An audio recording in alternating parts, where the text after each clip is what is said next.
You're going to see something new on this ride. And here comes a pair of them. And look at this, I'm at the corner of Goldenrod and Bald Eagle. And I'm going to shoot the gap right there. Here I go again. Shoot the gap. So we got some new bollards, let me say that right, on Marco Island. We've got a number of them. I saw them getting installed last week or so, and I heard all kinds of things. I saw something on Nextdoor, which is an app I rarely go to because it just gets vicious, but it pops up on my email, and I saw a picture of the bollards, and so I clicked in, and the reasoning for the bollards, I heard the correct reason. I didn't know it at the time, but then I also heard it was the pickup point for the trolley, the new trolley program, which is actually dead, is not going to happen at all. And I'm surprised I didn't read that it was a pickup point for alien abductions as well, because you hear everything on Nextdoor. But lots of crazy things. The other thing I heard was that I thought was odd, but I think maybe it has happened before, and that is to prevent golf carts from going down the shared use path.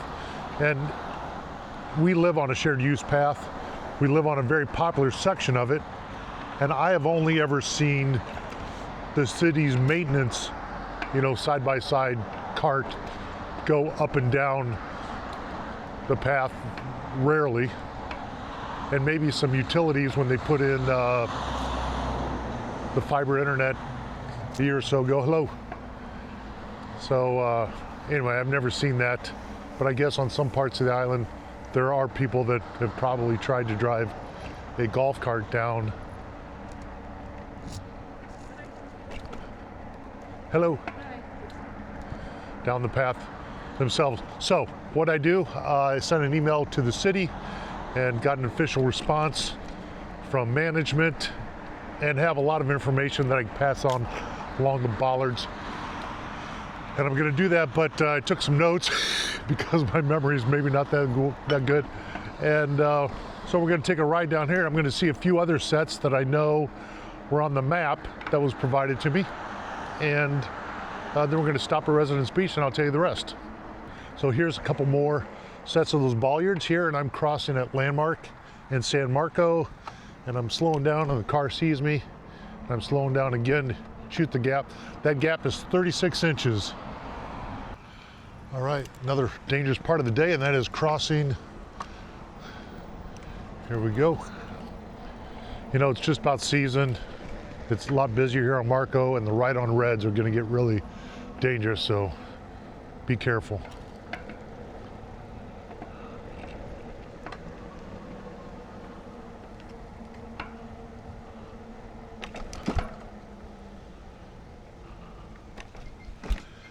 Hello. How are you? I'm good. Have a great day. Thanks, sir. Stopped here at Residence Beach. Got my diet drink. My wife, Maria, she'll be upset that I've got one of these here, but I'm out of the house and I snuck it. So it's my only vice. What can I say? Let's talk about the bollards. So the bollards are in place to address the issue of complaints the city has received about bikes not slowing down at the crosswalks. And this is supposed to help slow them down and buy load time or increase the time it takes for them to cross, so that there's a better opportunity for the car to see the bicyclist and the bicyclist to see the cars. Right on red issues with the cars are an issue as well, and this is kind of all lumped together in order to slow them down to do that. There's going to be 9 different locations that these bollards are installed on the island, and a total of 28 bollards altogether. Now, you may have seen a number of them installed already, but they're installing them as staff time and budget allow. So it's not all going to be done and, you know, right away. It may not, they may string these out a little bit. They shared with me the locations, and I'm going to tell you the locations that these are at, but the priority of those locations really doesn't have an effect. So this is the 9 locations: San Marco and Lamplighter, Barfield and Barbados, Barfield and Honduras, Winterberry and Landmark, Bald Eagle and Goldenrod, San Marco and Landmark, Collier and West Elkham, San Marco and Balfour, San Marco and Sand Hill, and that's where they'll be placed. Now, Tiger Tail Court and Collier, they already existed there, so that's not included in these numbers and this description. There's 36 inches in between the bollards, as I told you before. Some locations, some of those crosswalks will only get 2. So if you don't see 4 there, it's not that the job's half done. The job could be done. They're just putting them in strategic locations.